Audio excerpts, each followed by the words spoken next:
আসসালামু আলাইকুম back to my serious new blog. তোমার সবাই কেমন আছো? আলহামদুলিল্লাহ আমি অনেক অনেক ভালো আছি গাইস। তো আজকে সকাল সকাল ওটা চলে গেছিলাম গাইস গজরা আনতে। তার জন্য আমাদের বাড়ি আসার কথা ছিল দেবগুলিনা দিদি, তো ওনাকে গজরা পড়ার পর গাইস আমাদের ঘুরতে বেরোনোর মেন রিজনটা হচ্ছে আজকে আমরা অনেক কাজ করবো আমি আর বাবা মিলে। তো দিন আমরা প্রথমে চলে গেছিলাম দোকানে কিছু জিনিসপত্র কেনার জন্য গাইস। আমাদের ঘরের লিটারালি গাইস অবস্থাটা অনেকই খারাপ ছিল, যেহেতু আমাদের চালের সাইড দিয়ে বা কোথাও দিয়ে জল টল সব করতো। দেন আমাদের ঈদের আগে ঘরটা ঠিক করানো হয়ে গেছিলো। দেন আমরা দেখছিলাম যে বৃষ্টি পড়লে আবার আমাদের কিছু প্রবলেম হচ্ছে কিনা, তাই আমরা রং টং করিনি তখন। দেন আমরা ভাবলাম যে ঈদ আসছে, তো তখনই আমরা করে নিই ঘরটা ঠিক। দেন আমরা চলে গেছিলাম জিনিসপত্র কেনার জন্য। আর তোমাদেরকে বলো কেমন লাগছে গাইস আগে আর এখন এটা ভাই সাপ।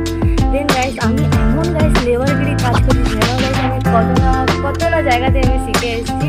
দেন আমার অবস্থাটা খুবই খারাপ ছিল হাতে পায়ে। দিন এবারে পাপাও রেডি হয়ে গেছে পাপার কাজ করার জন্য, আর আমাদের কাজ রেডি হয়ে গেছে। সব কিছু কেমন হয়েছে না হয়েছে সব কিছু নেক্সট ব্লগে দেখাবো। তোমার সঙ্গে দেখাচ্ছে নেক্সট ব্লগে। আল্লাহ হাফিজ।